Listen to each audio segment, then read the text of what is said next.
सुनन किरदार खे हुन बयान कयो ऐं आख़िर में सबक है दौर सां सलामत लेकिन सां खान अलविदा करी। अहिड़े वक़्त में जॾहिं तमामु घणा मौत थी स्टेज ते ख़ुदा हाफ़िज़ करण जे लाइ शहीद थिया तॾहिं हिकिड़ो वीचारो चोले जो छकरनि जो यार हिन मजलिस में मौजूदु हो। उहो इन जे लाइ आयो त उहो चयो त भली आया तव्हांजी आहे ख़ुशी थी अचे बल्कि हलाए ऐं इन जे लाइ हा थियो। मूंखे ख़बर हुई पलतवी सभई निहायत ख़ुलूस ऐं मुहबत सां जंहिं शख़्स खे चवंदा त ख़ुदा हाफ़िज़ अहिड़ी कंहिं शख़्स खे चयो मुंहिंजो ख़ुदा हाफ़िज़ पर अञा त ॻाल्हि थिए अचो त हलो ऐं हुनखे मोकिलाइण न पर हुनजो साथ ॾियण जे लाइ ऐं मिलण जे लाइ हाज़िर थियुसि। साईं साहिब सां इहा मंदी मुंहिंजी कंदी नमूने जी आहे। नंढाप जी यारहं छपनि जी इहे प्रीत चलो मोड़ा महफ़ूज़ रखे उहो असांजो मंग रखण वारो आहे। सुविधा भिटाई थियो त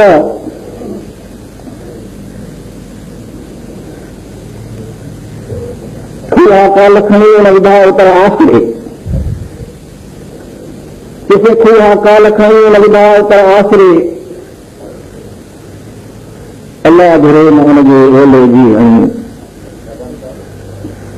वंजारनि घणी विधो वखर ॿिए में। दोस्तो साईं साहब मुल्क जी सिंधीअ हिफ़ाज़त कंदड़ फ़ौज जो हिकिड़ो रतन आहे जंहिंखे पंहिंजे उस्ताद जो तबिको सॾे था ऐं सिपाही जो शान इहो आहे त हिकिड़ो मोर्चो हथनि मां वञे त उहो खिसकी ॿिए मोर्चे में दाख़िल थिए, ॿियो मोर्चो हथनि मां वञे त उहो खिसकी टे मोर्चे में दाख़िल थिए ऐं आख़िरी सिपाही जो शान इहो आहे त उहो उथी बीही चवे त अञा मां आहियां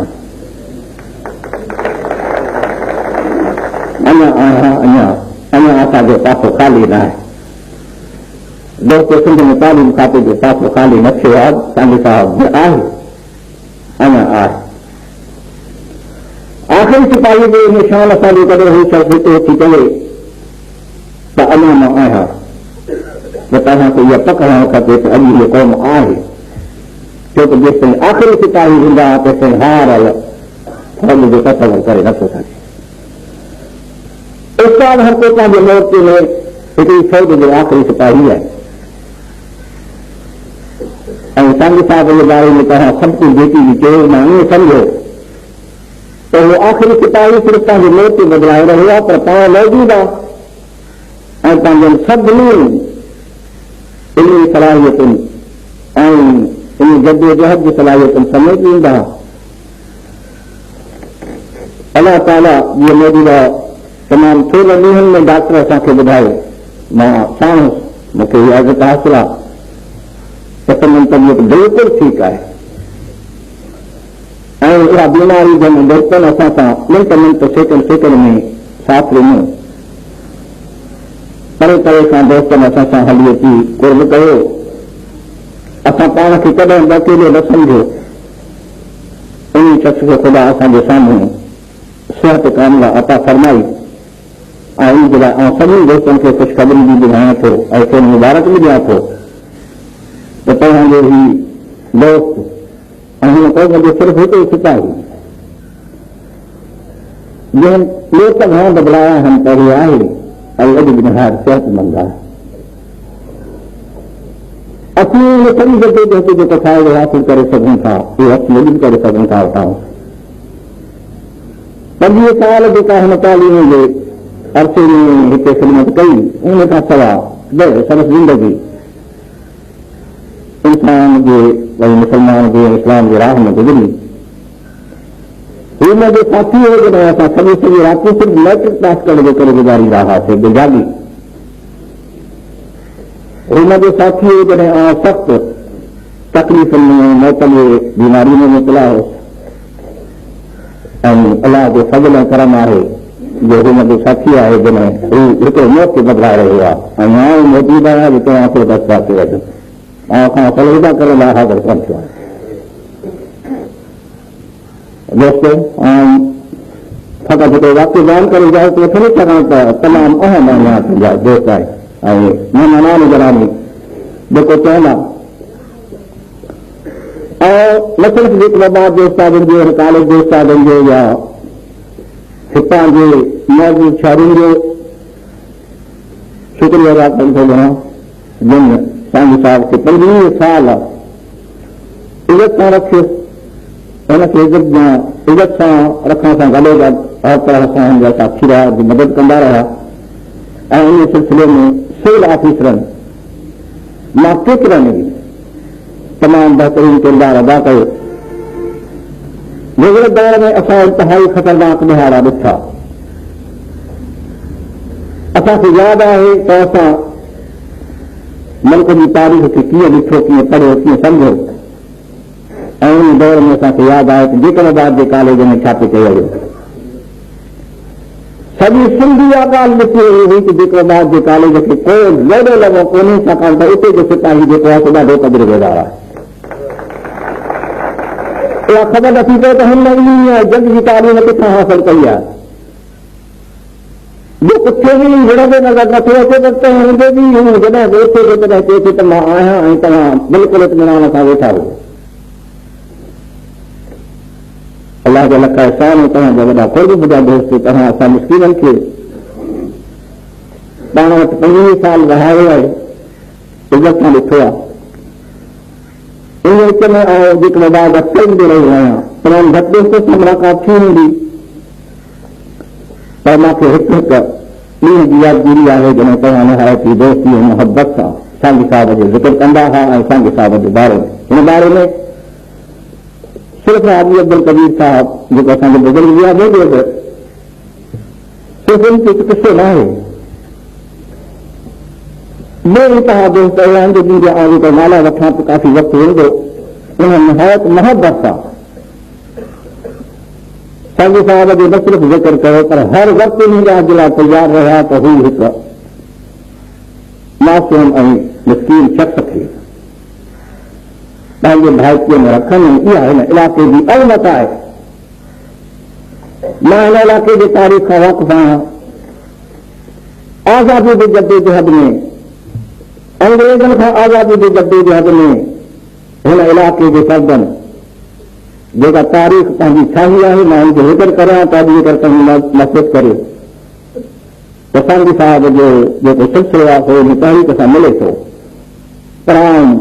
सिर्फ़ु एतिरो चवंदुसि त सांगी साहिब अमृत शरीफ़ जे जॻह सां वाबस्ता रहिया ऐं जेकॾहिं तव्हां मुंहिंजा सभु उस्ताद इनशा हिते वेठा आहिनि त ख़बर आहे त अमृत शरीफ़ जंहिंमें हज़रत मौलाना उबैदुल्लाह सिंधी जे 7 साल बस तदरीस जो पंहिंजो फर्ज़ अदा कयो त इन अदारे जी कहिड़ी अज़मत हुई इन अदारे जो हिकिड़ो सच आहे जेको अॼु तव्हांजे साम्हूं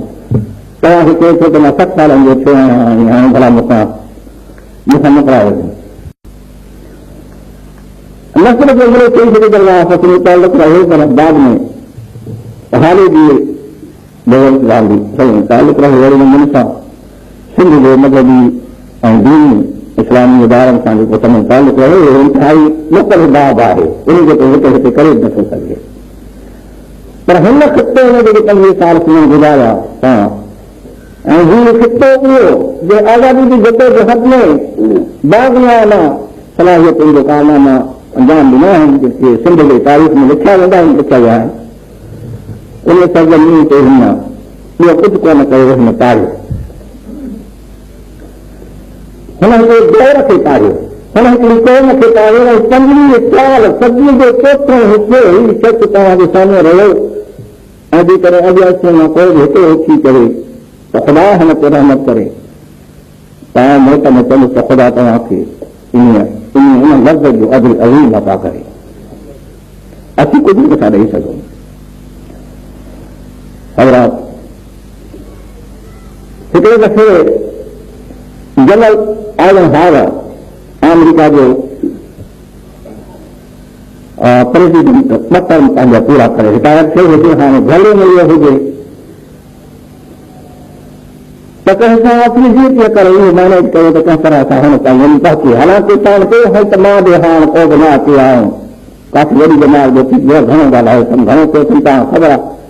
जनरल आइजनहावर दुनिया जे वॾे में वॾी फौज जो सरबराह ई न हो, पर दुनिया जी अमीर तरीन कुवत अमेरिका जो 2 दफ़ा प्रेसिडेंट हो। छा न ॾिठो हूंदई ऐं छा न कयो हूंदई, इहा ॻाल्हि सम्झंदी आहे।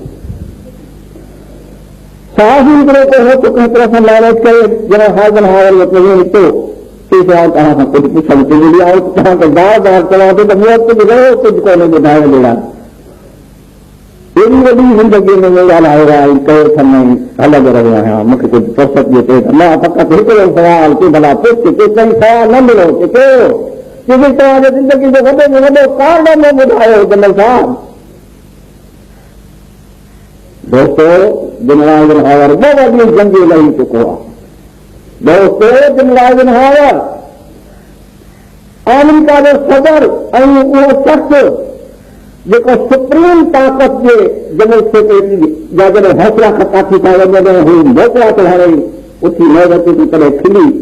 हुनखे रवानो करे थो छॾे। ऐं ॿिए ॾींहुं क्यूबा वटां वॾे में वॾियूं मीज़ाइलूं जेके आहिनि से निकिरी रवाना थी थियूं वञनि। हाणे इहे शख़्स पंहिंजा कारनामा कहिड़ा बयान थो करे, कारनामा बयानु करिया हिकिड़े ग़रीब प्रोफेसर जे हवाले सां। चए थो त बाबा इहा कहिड़ी ॻाल्हि आहे, अञा त मां ज़िंदो आहियां, अञा मां वॾो कारनामो कोन कयो आहे, पर तोखे ॿुधायां थो त मुंहिंजो वॾो कारनामो कयो आहे। ठीकु आहे, अञा मूं वॾो कारनामो कयो न आहे या कंदुसि, त हिकिड़ो वॾो कारनामो कंदुसि मां, जंहिंजी मूंखे तमन्ना आहे। कहिड़ो कारनामो आहे त मुंहिंजो वॾो हूंदो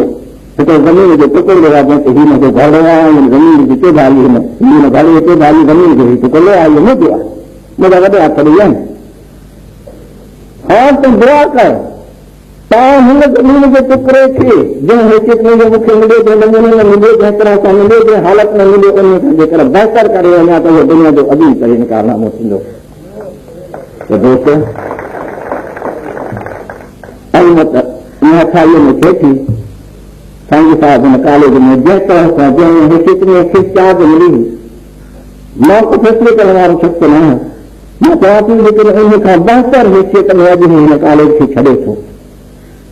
त इहो सजीन तरीन कारनामो आहे। इंशाअल्लाह सिंध जी तारीख़ में यादि रखंदी। तव्हां सभई असांखे दुआ करो, इहा सही ॻाल्हि आहे। निहारी साहब फरमायो त 25 सालनि जी ज़िंदगीअ में जनाब डिप्टी कमिश्नर हिन उस्ताद खे हिते जेकॾहिं में रहण जी पाण हुई पक न मिली सघियुसि, वरी दादा में बि न मिली सघियुसि, घर कोन्हे हुनखे मुतवक्कल शख़्स तव्हां खां जॾहिं मोकिलाए थो त घर कोन्हे। यादि करियो इंसान जी तारीख़ खे, त कहिड़ा शख़्स हूंदा आहिनि जेके बिना घर जे बि चवंदा आहिनि त न मूंखे मथां आसमान काफ़ी आहे। ऐं हिननि सिलसिले में वधीक कुझु न कुझु चवणु घणो ख़ुदा खे थोरी बीमार ॾे, अञा सिहतमंद आहे, अञा ठीकु आहे, ख़ुदा रज़ाक आहे। हिन वक़्तु ताईं रिज़िक बि न अथसि, हुनजा बचावा आहिनि, हुननि खे बि ख़ुदा ख़ुशि रखंदो, के सुठी तारीख़ हासिल करे रहिया आहिनि। ऐं असां सिलसिला मंदारियां हिन धरतीअ ते आहियूं। ॿी पाण आख़िरी सिपाही जी सिर्फ़ु मौत ते ॿुधाए थो ऐं असीं खेसि ख़ुशामदेद चऊं था। उमेद था कयूं त तव्हां सभई दोस्त हमेशह खेसि ॼाण कंदा ऐं हुनजी ज़िंदगी हुनजी सिहत जे लाइ या मतिलबु रहंदा। दोस्तो मां आयल महिमान जनाब एमएलए साहब, जनाब डिप्टी कमिश्नर साहब, कॉलेज जे उस्तादनि खां अलावा शहर जे मौजूद हुजरात ऐं सभिनी दोस्तनि जो हाजी साहिब जो बि ऐं शोभान साहिब जो बि, सुधाई साहिब जो बि, सभिनी जो दिलि सां मशहूरु आहियां। ऐं तव्हां मूंखे इहो लॻे चवंदे जेको इहा आहे जेको इहो तव्हां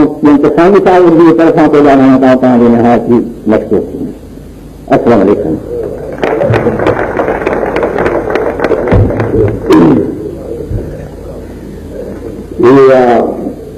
डॉक्टर अमरबे साहब जन साजी बेहतरीन तस्वीर से रो हमारा कई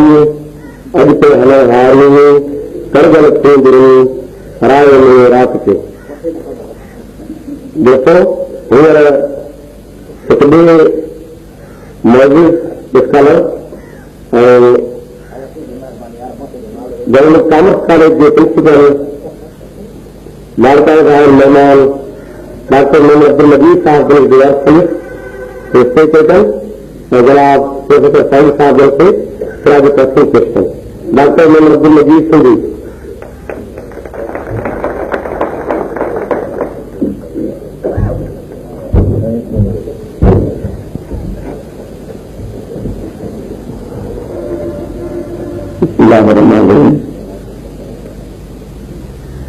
कादर मोहतरम हाफिज मोहम्मद अली साहिब साहब मोहतरम हाजी मोहम्मद हारून डिप्टी कमिश्नर कबाब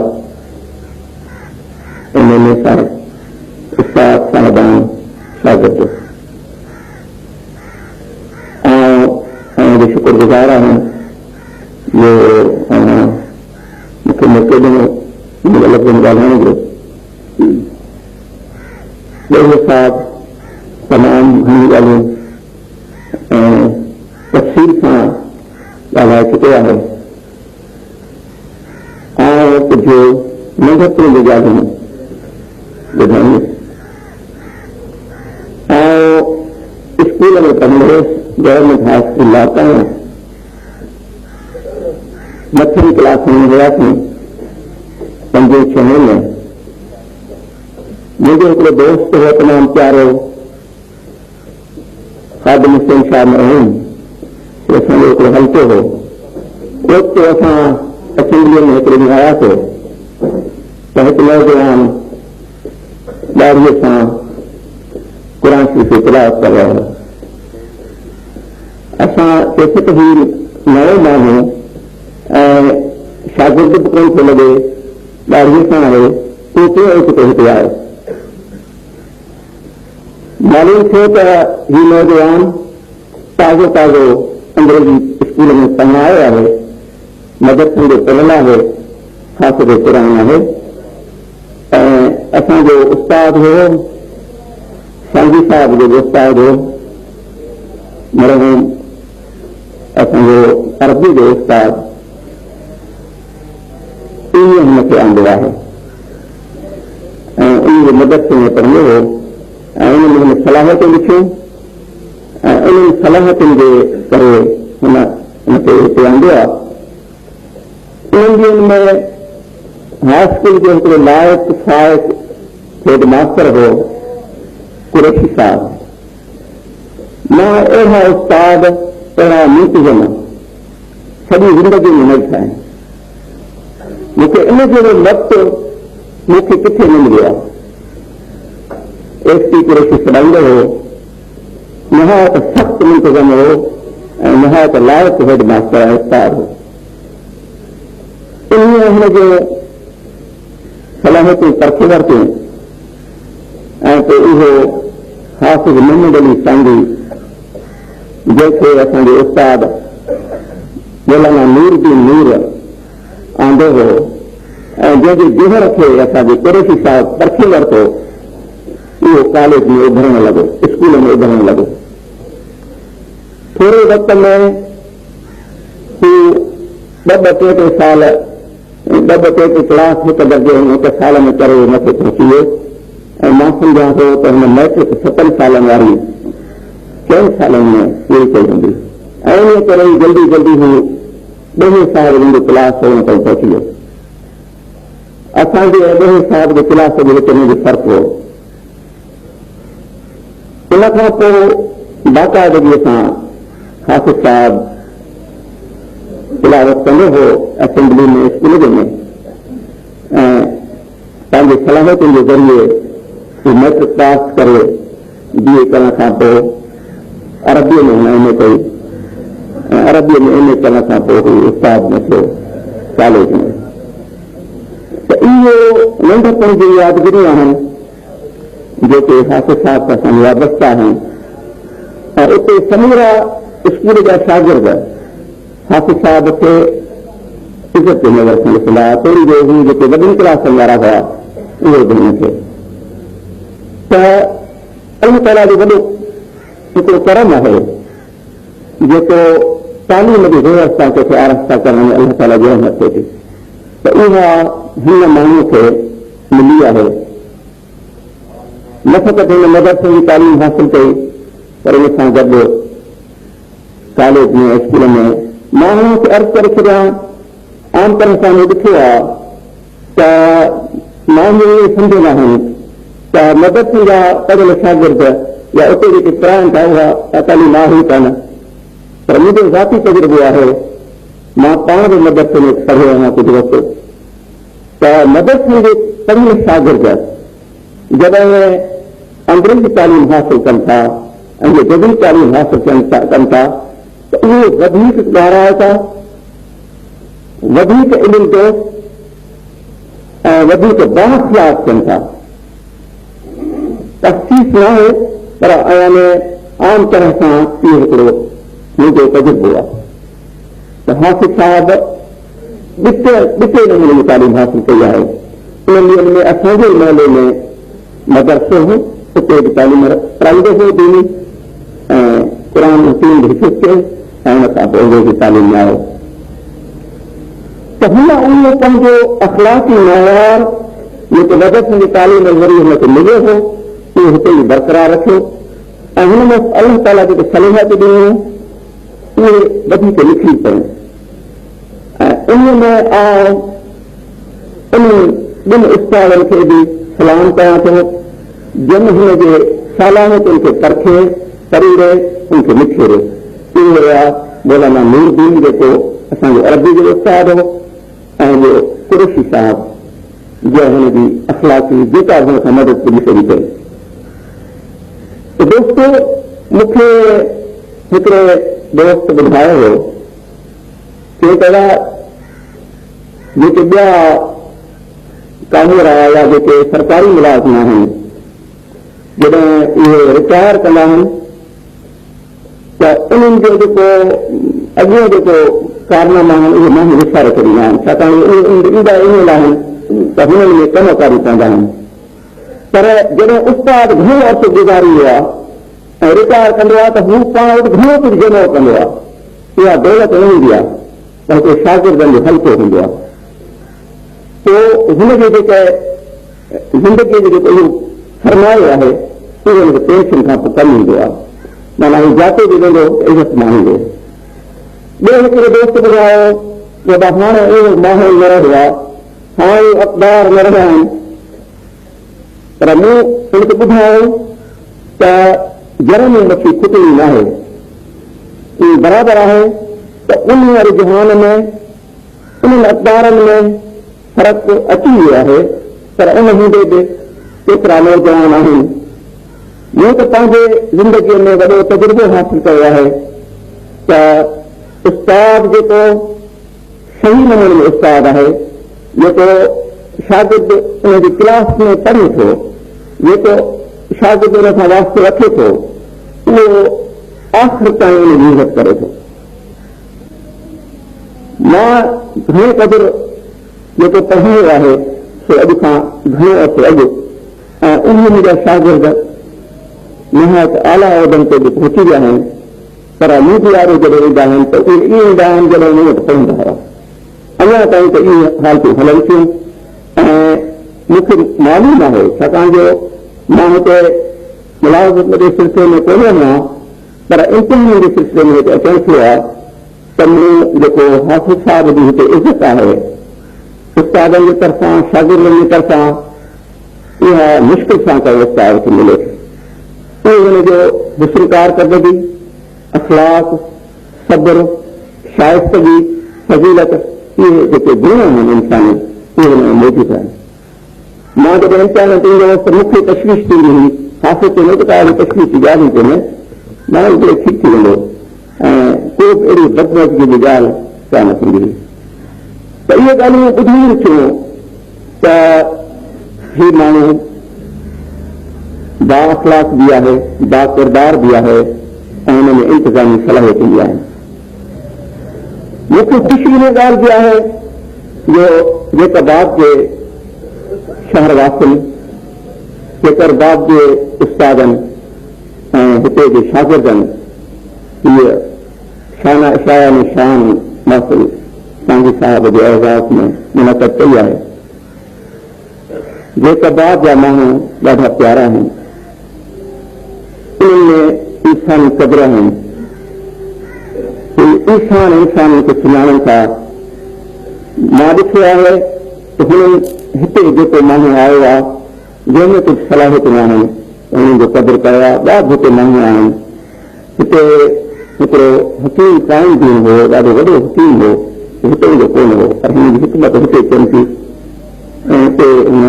पंहिंजी सलाहियतूं ज़ाहिर कई त वॾी इज़त मिली हुनजी। तॾहिं तरह सां ॿिया कुझु सहाफ़ी या ॿिया माण्हू बि हिते अची हिते जे माण्हुनि खां पंहिंजे सलाहियतुनि मुताबिक़ इज़त वरिती आहे। इन मां इहा ॻाल्हि ज़ाहिर थिए थी त हिते जा माण्हू क़दुरदान आहिनि, क़दुर शिनास आहिनि ऐं हिननि में इंसानी क़दुर आहिनि। दोस्तो, वक़्तु बि घणो थी वियो आहे ऐं दरअसल तक़रीर लाइ तयारु बि कोन थियो हुते। न मूंखे चयो वियो हो, पर मूं मुनासिब सम्झो त पंहिंजा जज़्बात, पंहिंजा ख़्यालात तव्हांजा ॾे पेश कयां ऐं इहे ॻाल्हियूं चई वञा त इहा असांजो असलाम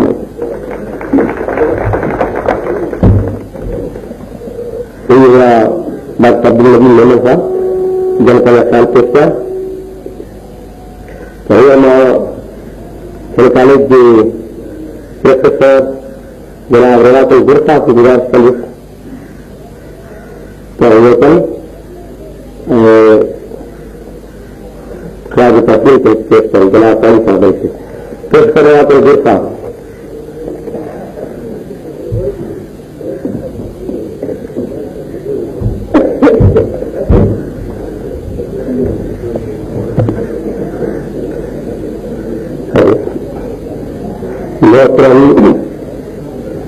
सदर मजलिस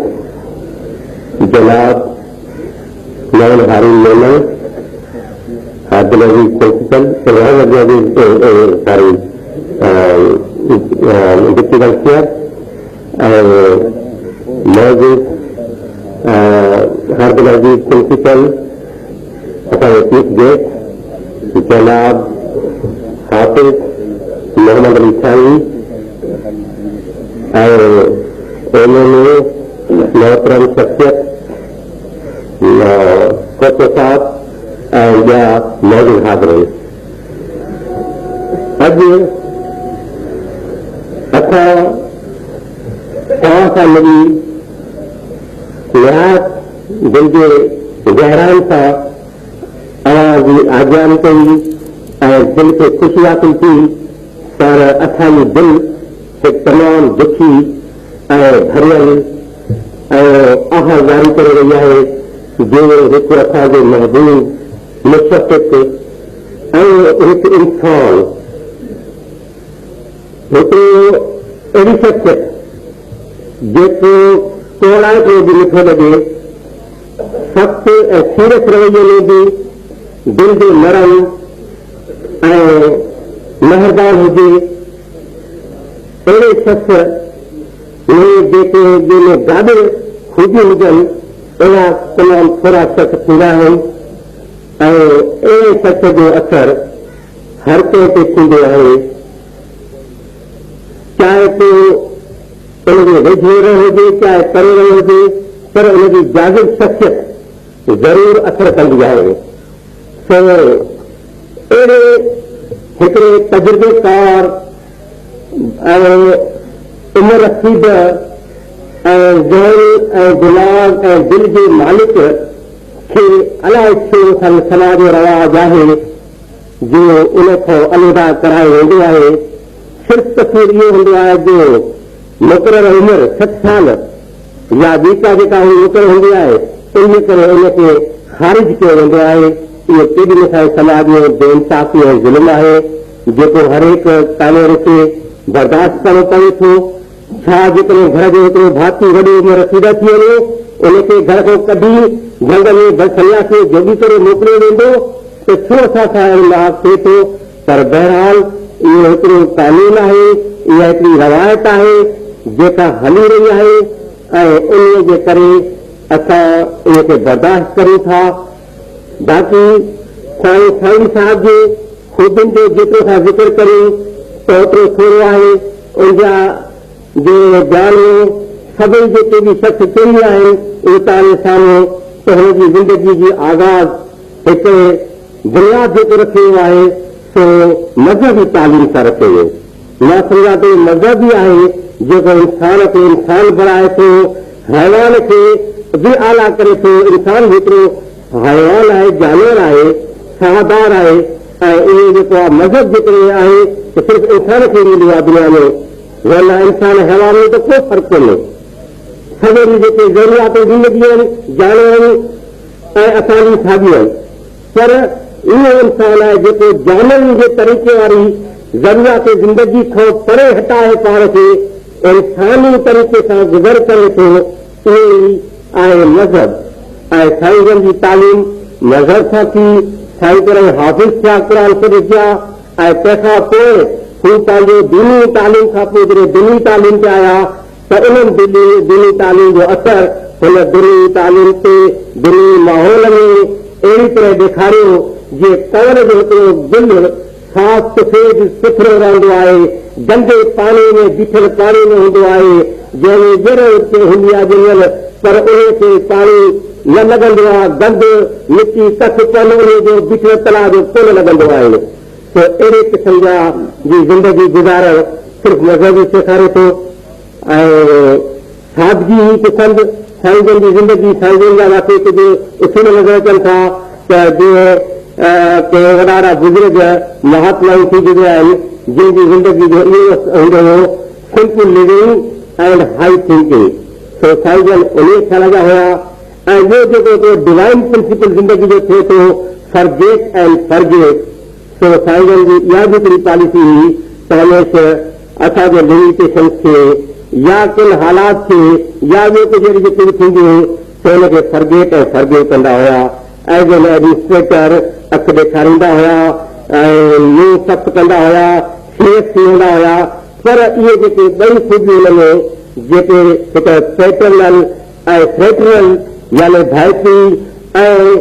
क़िदराना शख़्सियत वारियूं जेके थियनि थियूं से हुन में मौजूदु हुयूं। ऐं इन्हनि ख़ूबियुनि जे करे असां सॼो साफ़ असांखे बि ख़ुशी आहे त असां सॼे साह में सुठे क़िस्म जी एकता इतिहाद ऐं सुठो ख़ुलूस आहे। इहे चार बासण जाते काथे हूंदा आहिनि, लॻंदा आहिनि, खड़कंदा आहिनि, समाज में सुवालनि सां भरियल आहे, घर में ॻाल्हियुनि सां भरियल आहिनि। पर सुवाल जेको आहे सो इहो आहे त एडजस्टमेंट ते सुठी थिए थी, कोऑपरेशन साईं सां सुठो रहियो ऐं साईं जन जी असां ते शफ़क़त रही। ऐं मां इहा ई दुआ कंदुसि त साईं जन जिते बि हुजनि ख़ुदा उनखे वॾी हयाती ॾे ऐं ख़ुदा उनखे ख़ुशि रखे। उनजी जेके प्रॉब्लम्स आहिनि असांखे उन ते रहणो हूंदो आहे। हाणे साईं जन डॉक्टर भोले साहिब जेका तकलीफ़ कई जंहिं ॿुधायो त हुनखे घर बि कोन्हे ऐं ख़ुदा मथां बादशाहदानी जे हथ में घुरो ई आयो। ऐं मां चयुमि त केतिरो ज़ुल्म जी ॻाल्हि आहे। अहिड़ा कई ईमानदार शख़्स दुनिया में थियनि था, वॾनि वॾनि उहिदनि ते, ॿियनि जा मिसाल दुनिया में आहिनि, पर असांजे अखियुनि जे साम्हूं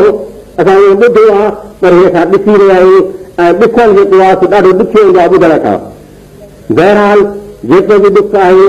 सो अलाह संदसि दुख में सदाई पंहिंजे रहमत जे हथ सां बचा कंदो, हिफ़्ज़ कंदो ऐं उनखे पंहिंजे परदे में रखंदो।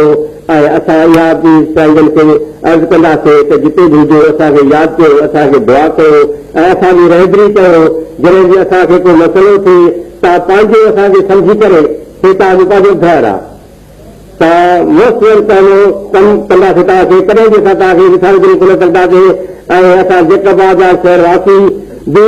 तव्हांजा वॾा मशकूर आहियूं जो तव्हां असांजे जेकबाद हज़ारे पंहिंजा शागिर्द पैदा कया, हज़ारे ऑफिसर पैदा कया, एमएलए जे एमपीएस पैदा कया, मिनिस्टर्स पैदा कया आहिनि ऐं ॿिए बि ॿियनि हंधनि ते जिते जेको तव्हांजा स्कूली लेवल ते थिया आहिनि, पर कॉलेज लेवल ते जेका साईं जन जी पंहिंजी ख़िदमत आहे उनखे जेकबाद जो ज़िलो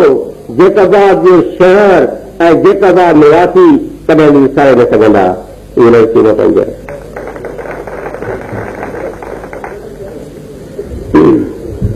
अगला प्रोफेसर रवातुल गुरसाफ।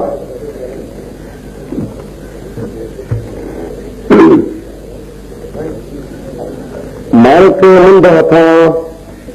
पेटी में पुरगा थियो सॼे तां सैयद ते नवे लख सवा भॻे पुॼाया पदमा परे थियो। हींअर मां हुन